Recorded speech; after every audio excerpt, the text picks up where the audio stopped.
morning po. Morning. Morning sa ating lahat. Ako po ay nagagalak na tayo ay nandito sa lugar na ito kung saan tayo ay tinipon ng Panginoon upang pag-aralan natin ang kanyang karakter, ang karakter ng pag-ibig ng Panginoon.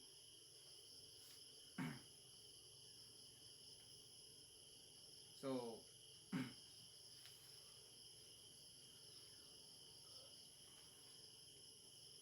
sa umaga pong ito, nais ko pong bigyan kayo ng kaunting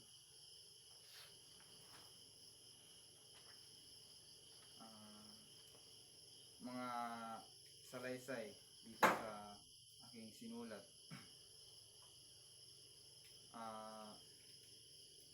In Jesus Christ, you'll make us different. Yan po. In our lives of people all over the world, everywhere you go, you connect with people, and if you love them and let the Spirit work for you, you will be able to bring many souls to salvation.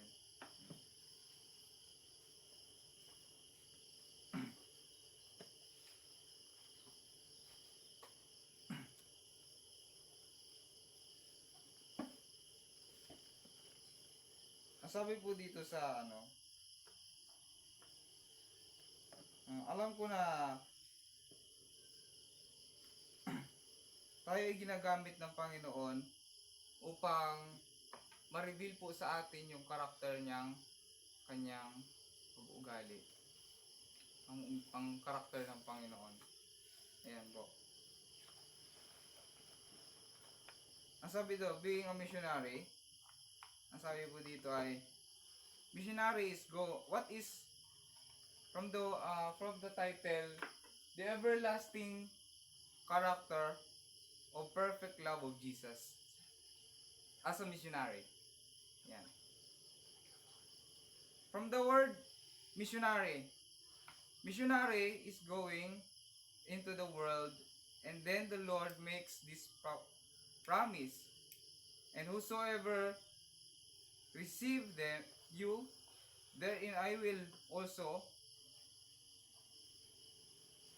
for I will go before your face. I will be on your right hand and on your left hand. And my spirit shall be in your heart.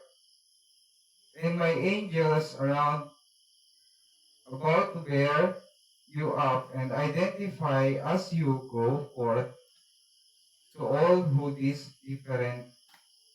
So,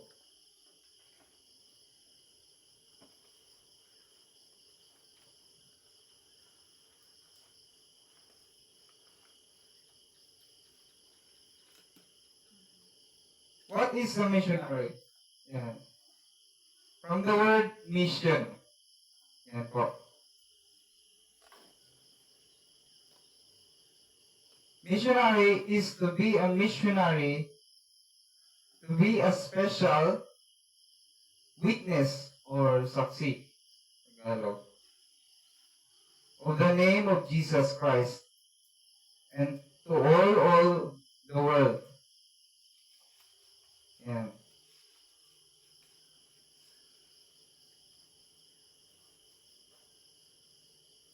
Today, one can love you, one who can minister you, one who can support you, and encourage you, and help you to understand your mission as a missionary, as a follower of Christ, Jesus Christ. Ako po ay magpapatotoo that we have been called of God by His prophecy and by His Holy Spirit. And that the witness has come to me by the power of the Holy Spirit. And I know that I can come today, that you too will know that He's been called of God. We are called of God. This beautiful, wonderful morning, yan, as we together in the sacred place, special and set apart place, that I know that God live. I know that He has a plan for us, and that you get to teach the plan all over the world. As a special ambassador, you have on your name. So, tayo po'y tinatawagan ng Panginoon na pag-aralan yung kanyang character upang tayo maging liwanag dito sa madilim na mundo.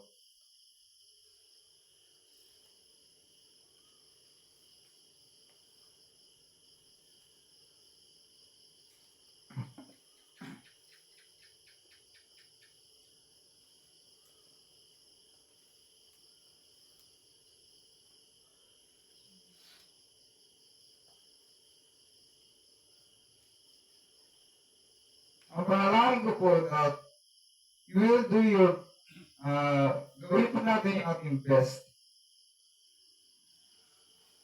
That we be worthy, that you will feel Him with you every day. That the Savior will be with us in our all we do. Yeah. So, I know it's been restored and we have the opportunity to teach, to restore the gospel of Jesus Christ. Especially po sa ating mahal sa buhay at sa ating kapwa. Ayan. So, may know of, gusto pong malaman nyo na mahal ko kayo.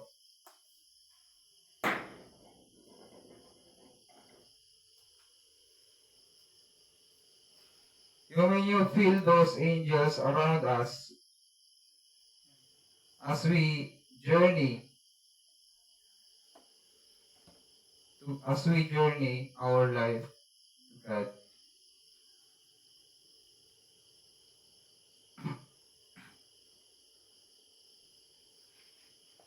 Ang panalangin ko po ngayong umaga is that the Holy Spirit will be here in rich abundance. My prayer is that you always remember that you feel as a result of being here today. That has very important implication for the work you have been called to do. I hope you will remember that you feel.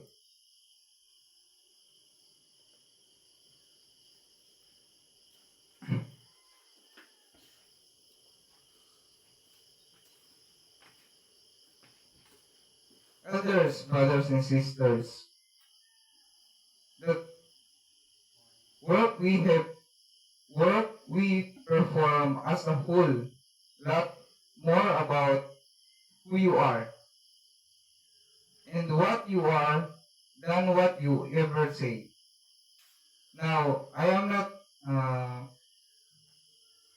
minimizing po to learning and understanding the doctrine of Christ and making sure that you know sufficient well that you can express it simply and clearly. But that's not enough if you are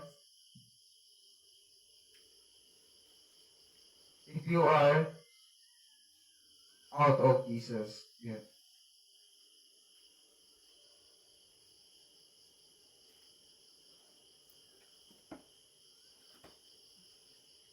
And you do not have the power the word in us. The word will be tinkling brass, and they will be simply and hollow, that you are thought bring the memories a power into the lives of the people that you will meet and teach. I am frequently to preach my gospel as the Holy Spirit use me in God's will.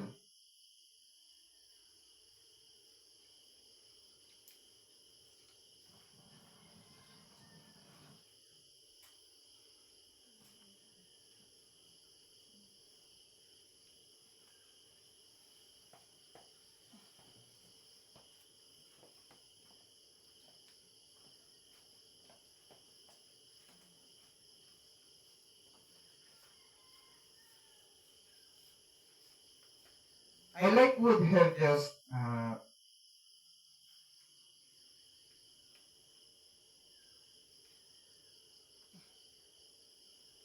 I hope to testify of Him. We represent, and I want to see if I can help you learn something that I will help you learn of Him, that about Him, learn of Him. So I'm going to invite you to work with me. Are you willing to do a little bit work?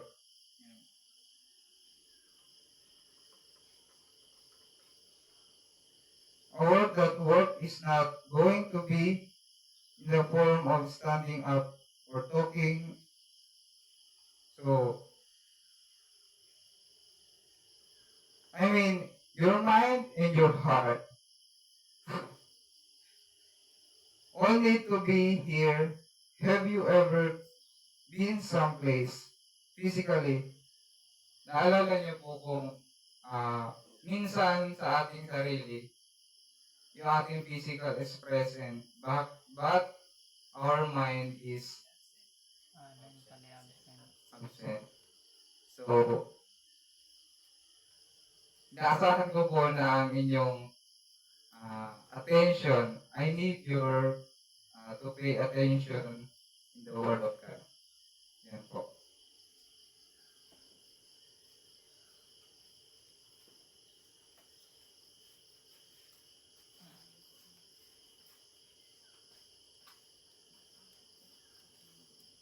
So I will help you as we learn of Him, not only during our service. Tayo po ay tinatawag na followers of Christ. Si Jesus po ay isang missionary. Missionary po si Jesus hanggang sa kanyang kamatayan. Service as a missionary of God, but throughout our entire life. Yan.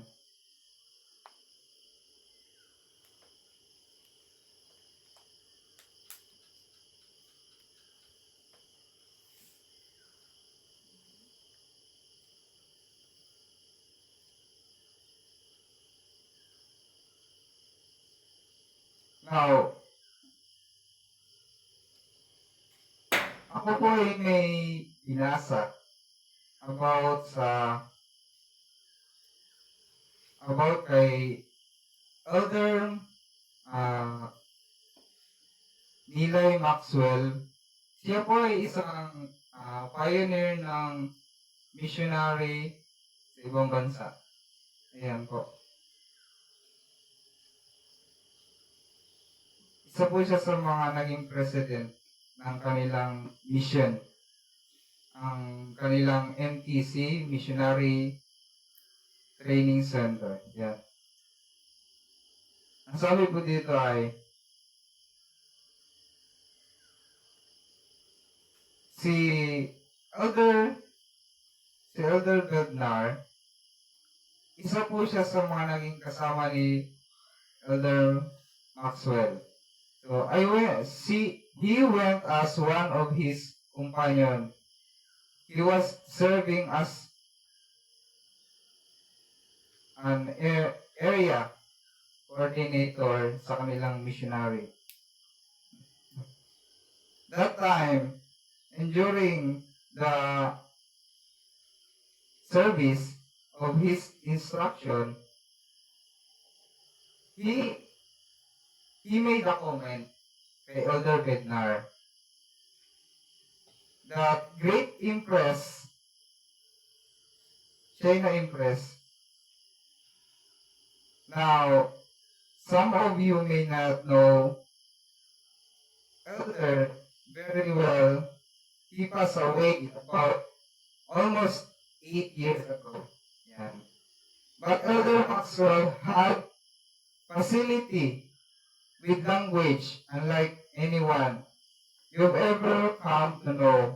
If you read some of his writings and his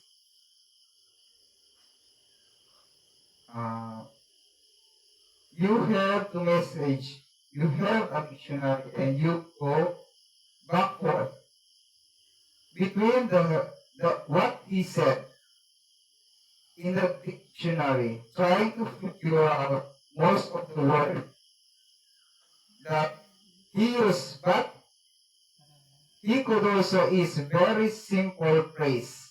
Nagbigay po siya ng isang praise about po sa character ng Panginoon.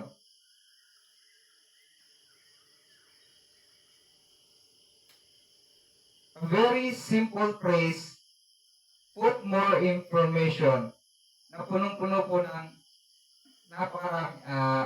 ng maraming information. Then you could possibly comprehend. Yeah.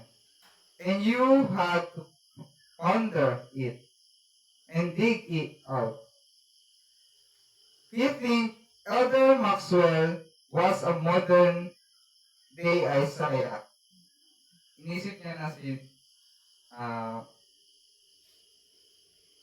Maxwell is a modern Isaiah. This was the statement that he made. Ito po yung statement. There would have been no atoning sacrifice without character of Christ. Ulitin ko po. There would have been no atoning sacrifice without the character of Jesus Christ.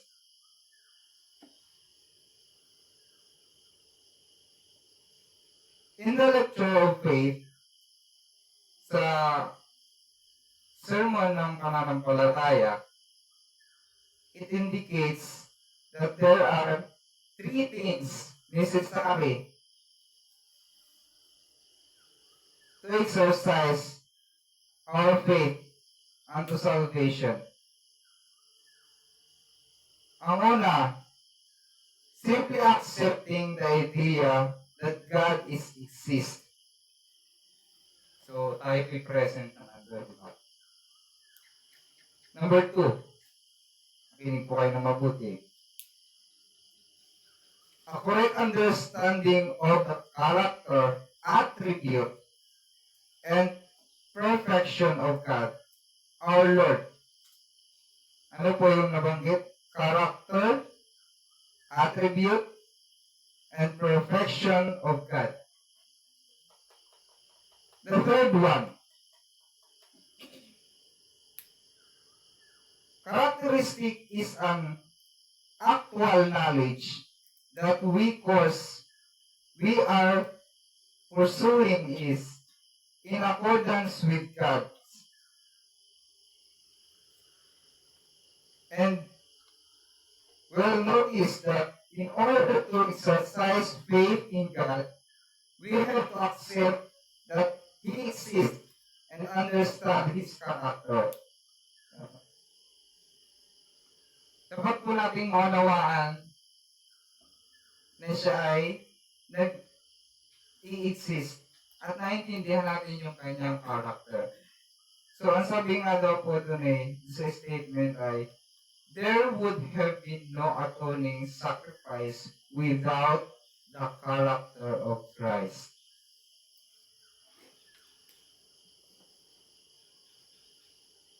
There would have been no atonement except for the character of Christ.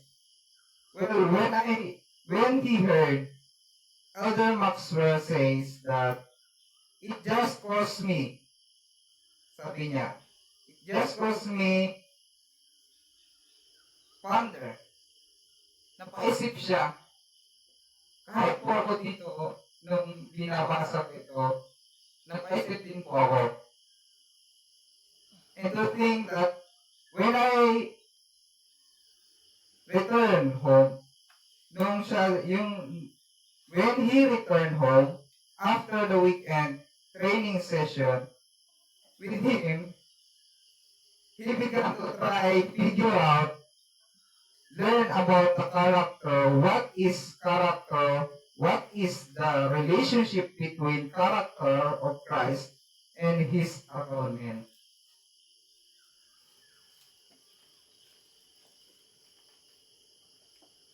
And what does that mean? Ano daw po ang ibig sabihin nun? Yung phrase na yun. For us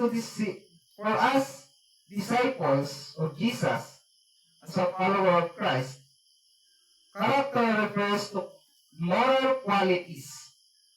Ulitin ko po, moral qualities. Strongly developed, strikingly displayed, and consistently live. And you find scores and hundreds of examples of character. The moral quality is strongly developed, strikingly displayed, and consistently live in New Testament. So I'm not going to tell you many of them because you have got to find them, but I want to give you enough.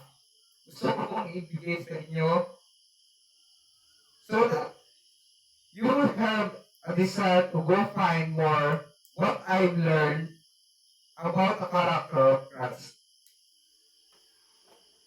I summarize now and give some example of your wise to try to take notes. Kung meron po kayong mga panulat. But if you're trying to get all this down, don't do that. Just listen and get some simple thing that I will help you remember. Yeah. Let's share or teach you a principle very quickly. But taking notes when you're listening the stuff like this, what you do is try to record what is the speaker say. Then what you're doing, creating your own large rate or long-term memory.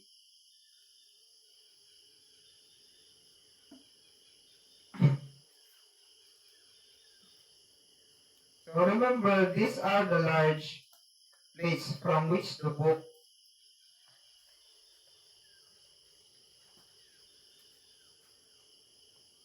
ang sabi po dito,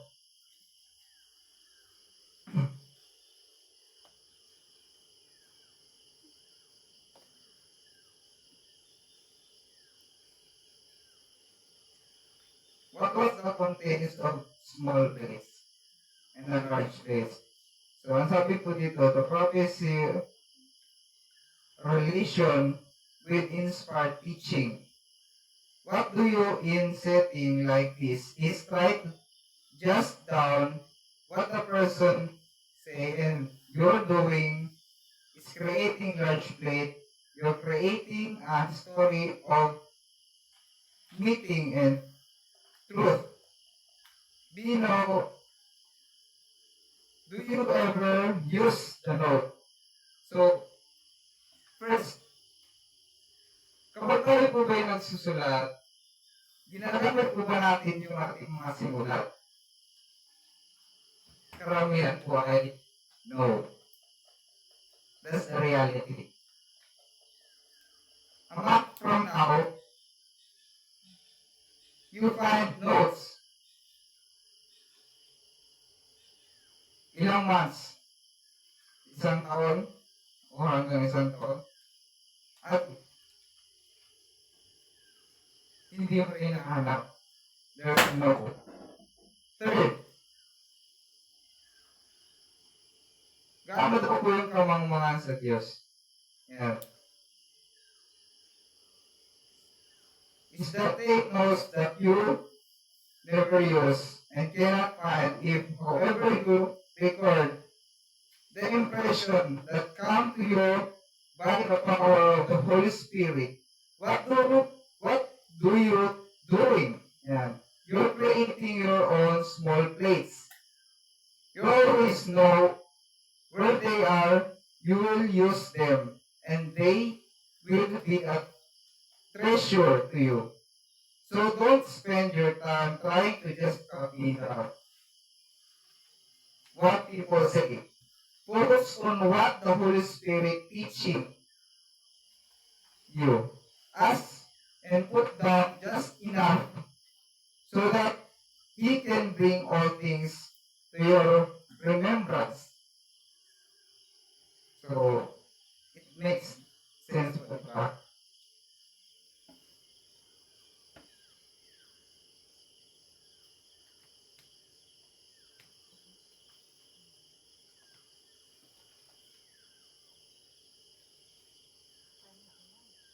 I learned to say, gusto ko pong magbase sa scripture ng Matthew. Now we all remember that chapter 3 of Matthew will find the record of the senior Baptist. Yan po. So I'm going to begin with verse 2. Pwede pong Matthew 4, verse 2.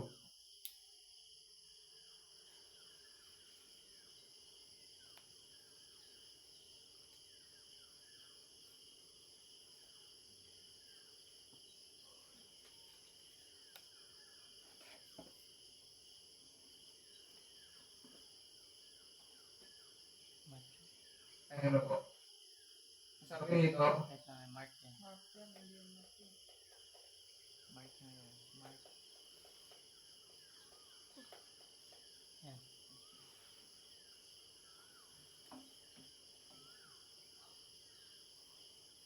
so kung babasahin po natin ang whole chapter, it talks about the temptation of Jesus.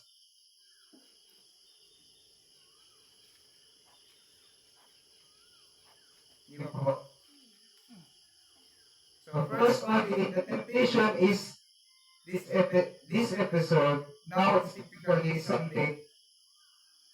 Ito pong episode na ito ay tumutukoy sa temptation ni Jesus. So, talks about this day say, well, there is a temptation of turning a bread in the stone. To have bread because of his physical appetite. Yun. Yes, meron po. That was the temptation, but that's not a primary temptation. Pero hindi po ito yung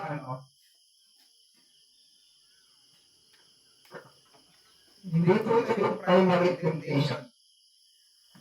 That's the secondary temptation. And he said, well, cast yourself down from the pinnacle of the temple. Yes,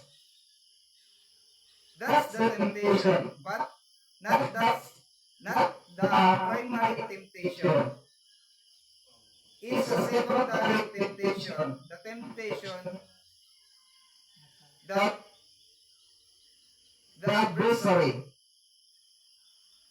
So, ito yung kalaban ng Panginoon. Adversary. ito po yung ibinato sa kanya ni Satanas. Speaker siguro. If thou, ito po yung primary temptation. If thou be the Son of God, deny who you are as the Son of God, betray your divine nature and heritage, and use your godly power to turn inward.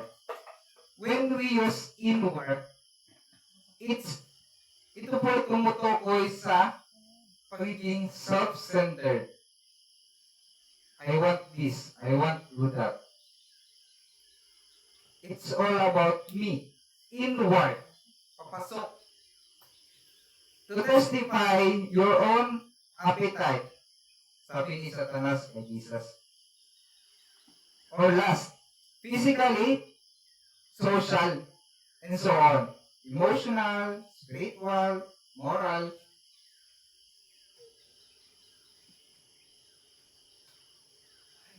Would not do it, he was not tempted by the hunger. Hindi rin siya na-tempted sa gutom. It was the challenge from the adversary. If thou be the Son of God, ang sabi ni Satanas, not all very, and verse 11, kung mapapasin niyo po, pakitas po. Sa verse 11, ng book chapter, sabi ko, then the devil delivered him, and behold, angel came and ministered unto him. Yeah. Nagbabibrate ko lang. There, In the last verse that we read, in verse 11, ang sabi po dito, then the devil delivered him, behold, angels came and ministered unto him. He had fasted for 40 days. Iba po ang Panginoon. He had just had this confrontation with the adversary. Pakipag laban niya. Would you think that he could have been somewhat physically spent, spiritual drained? Yeah. So I think that quite reasonable conclude that what it was have been of great benefits to the Savior. To receive the ministering of angels to buoy him up and strengthen him, following that he has just been through. Would that not be reasonable to conclude that would be a good thing? But this verse is not translated correctly. Verse 11, tingnan po natin sa verse 11 sa JST, Joseph Smith Translation Version ng Bible. Sabi po dun sa 11, and now Jesus knew that John was cast into prison, and he sent angel, and because they came and ministered unto him, not Christ but John. Yun po yung napansin ko dun sa translation ng JST. In the midst of his own adversary, kanyang kahirapan, of his own physical hunger, at having just had confrontation with the devil, the angel didn't come to the Savior. So, ang mahal po pala hindi pumunta sa Panginoon. Makikita po natin. Knowing John was in prison. So alam ng Panginoon, dahil ang Panginoon ay all-knowing, diba?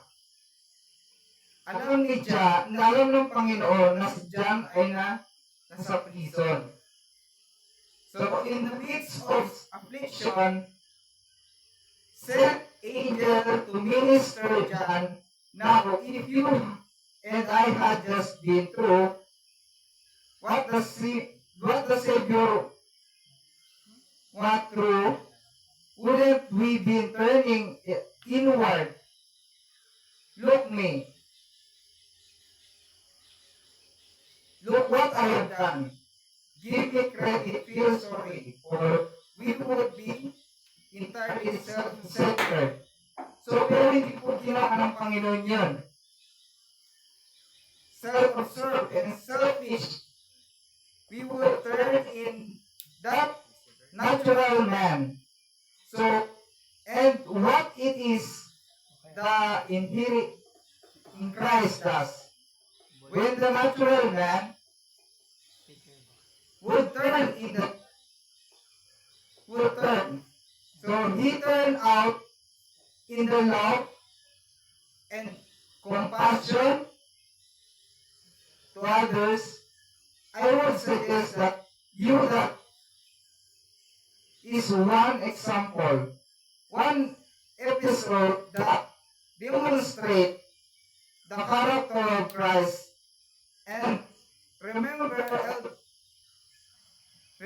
Elder Maxwell said, it is the character of Christ that made possible the atonement and the infinite, eternal, atoning sacrifice considered in the upper room just before the Savior is suffered in the Gethsemane.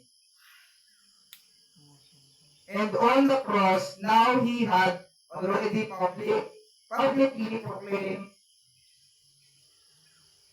my time is at hand. Ang sabi ng Panginoon, ako'y almost to die. Pero, what that is, anong ibig sabihin nun? I'm about to die, and he knew something, he could have known everything, but he knew something about he would die. Did he pray for himself? He prayed for the Comforter. So, ang Panginoon po, grabe siya unselfish, di ba? Kahit gaano kabigat yung kanyang dinadalang pasanin. Pero ang ginawa niya, he prayed for the Comforter to be with others. He prayed for the peace to come upon others. There was nothing as done anticipated or umasa. The agony of the cross and of Gethsemane, he that was focused on self.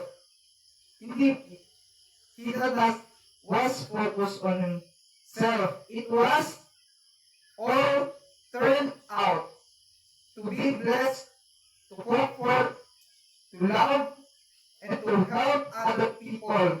That is the character of Christ. When you say outward, it is open-minded, o bukal sa puso, mahalin ang kapwa. It is always caring other people. Hindi po siya self-centered. He goes to the Garden of Gethsemane following the institution of the sacrament in the upper room. After he taught his apostle, he goes to the Gethsemane and he takes his three chief apostles. Sino po yun? Si Peter, James, and John. What does he ask them to stay away with me just 1 hour, at isang oras lang po, nakikiusap siya. He goes and supper in the garden, comes back. When are the 3 chief apostles during they all sleep? Does this happen just one time? No, 3 times. So hindi lang po nangyari isang beses, kundi 3 beses. Now I don't think he was angry. I don't think he was upset. Could he have been just a little bit disappointed? So, medyo nabigo, na-disappoint ang Panginoon that they couldn't remain awake for just 1 hour. I don't know, but it seems reasonable. Makatwira naman ako siguro, di ba? He was, well, you know, they doing their best, but they have a way to go. He then is betrayed, another one of his apostles. They kind of let him down. So, sino po yun? So, one betray him with a kiss. So, you got 4 of the 12 not exactly coming through after his betrayal.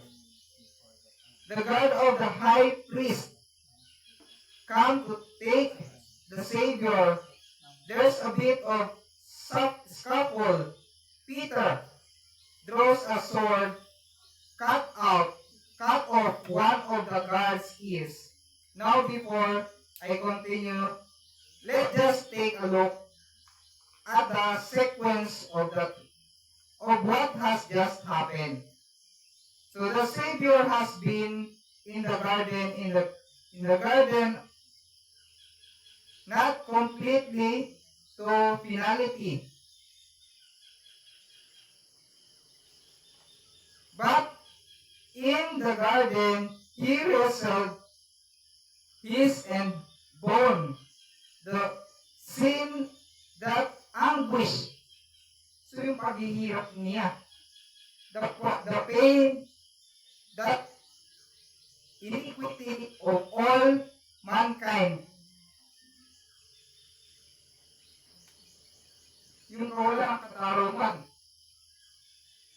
For all time and all eternity, the agony of which was so great, it caused kill any mortal because of he is the Son of God. Kahit po ang mortal, hindi ito kaya. Dahil sa isang anak ng Diyos, that God could not kill him. But the agony was so intense. So hindi po kakayanin ng tao yun, tulad natin pangkaraniwan. His sweat drops of blood from every pores, yung mga butas ng kanyang balat. Ang sabi pa po dito ay, that what he just come from with his 3 chief apostles, not standing with him, having betrayed by one of his apostles. If you had just come from the suffering and the agony, if you had just been disappointed and betrayed by your closest followers, I would worry about the guard ear. So I wouldn't, but Jesus do, he healed the guard ear. That is the superficial wound compared to what Christ is in need of experiencing. Yan.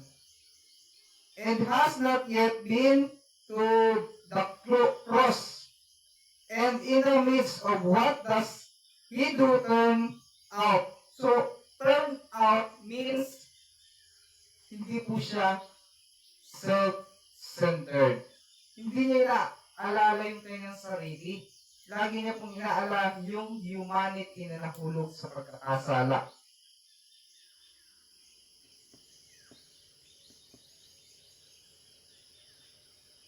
Look what happened to the life being disappointed. I've been betrayed not of what the natural man. I am enemy to God. So ang natural man or natural woman is the enemy to God. Meaning, and has the being from the fall of Adam. And I will be forever and ever, unless he yield to the enticing of the Holy Spirit in the footstep of the natural man, and become it the saint through the atonement of Christ the Lord on the cross, as the agony of physical agony of the crucifixion became, Father, forgive them. Sabi po ng Panginoon, di ba? For that they know not what they cared. For us, He experiencing the agony on the cross, and the two thieves, yung dalawang nanakaw sa kanyang tabi. He is doing missionary work. Kahit po sa kanyang kamatayan, nagmi-missionary work ang Panginoon doon sa dalawang magnanakaw. Today thou shalt be with me in paradise. Yun po yung sabi ng Panginoon dun sa isa. At yung isa, naging matigas ang puso. 10 minutes na lang. At every one of those instances, the Savior turned out when you and I would turn in. Ang Panginoon po, siya ay constantly turn out. Meaning, siya ay hindi self-centered. Lagi siyang nakafocus sa kapakanan ng kapwa. At sana po, mas sikapin natin na may magkaroon tayo ng constant na ganon na karakter ng Panginoon. And now you go find other those are just a few to help you to get a feel for the turning the character of Christ. To turn out is love, service. Ano daw po yung turn outward? Love, service, compassion, when the natural man is you and me. Tayo. Would turn in and be self-centered, self-absorbed, and selfish. That is the character. That is not the character of Christ. So the question is, so what if you begin to understand something about the character of Christ? What does that mean? For me, what are the implications? What are the consequences of that? First, it starts with me. It starts with you. Now, I'm going to say this really pretty directly. This mission is not about you. It's not about what you want. It's not about your getting what you think you're supposed to get as a missionary. It's not about, well, I am not having success. Who cares? What you want, the natural man in you, that who cares? But if you turn outward in the love and compassion and service, you became a very different missionary. Because the turn in your life is the journey from testimony of the conversion unto the Lord. Now,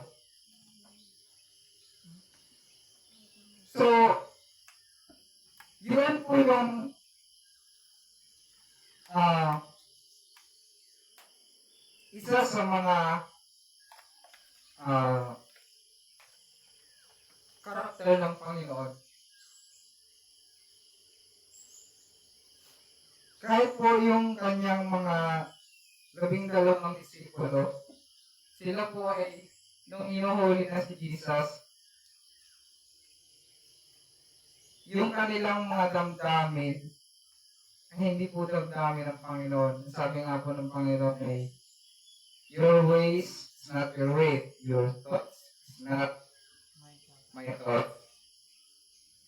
So, ito po ay isang challenge sa atin. Hindi lang po challenge, talagang kailangan po natin pagsumikapan, magpilit, strive to be among with the 144,000. At nawa, na-bless po kayo dito sa aking simple share. Pero sana meron kayong natutunan na nire-remind tayo na tayo ay magbanat. Pero hindi po natin kaya yun without the love of God. Yun lamang po at maraming salamat. God bless.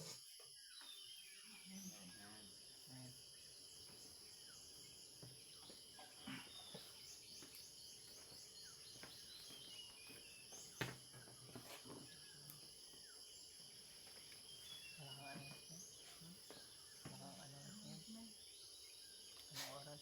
Tapos kakain.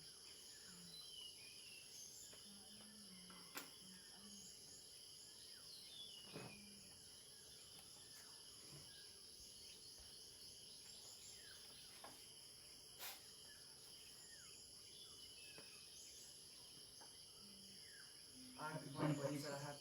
Pakatapos po natin morning devotional, bale, starting 5:30 to 8 po, yun ang breakfast and preparations para sa doon sa ating unang program mamaya. At katulad nga po nung sabi ko kagabi, bale, sabi natin na yung hindi pa tayo masyado nakapag-conceptualize dahil yung Hindi na microphone.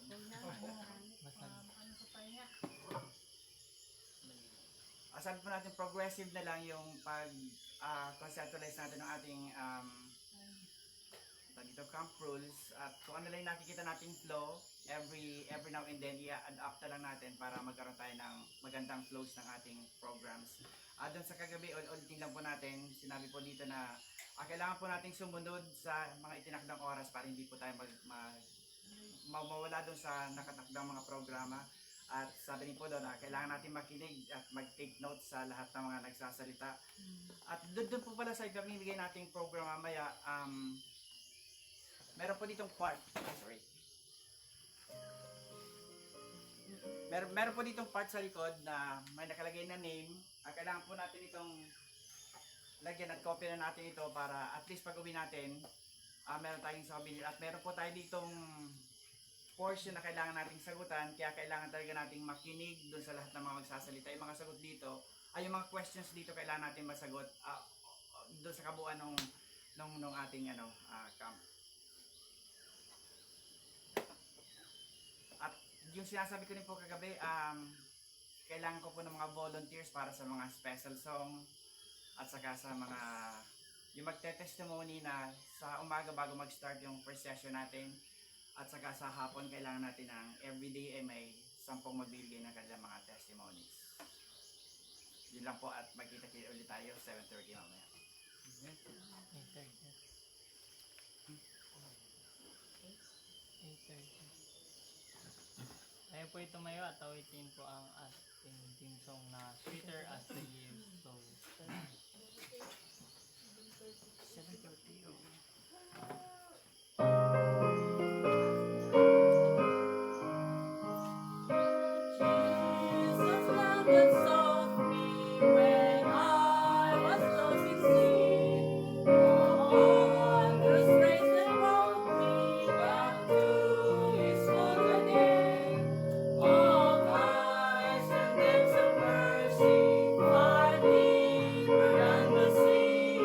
And higher than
Lord, we cannot have an atonement that we can be restored to your image if we do not have the character of Jesus Christ.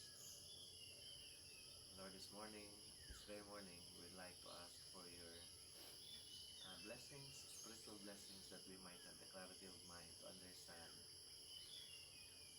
who truly you are as you have revealed yourself in the person of Christ.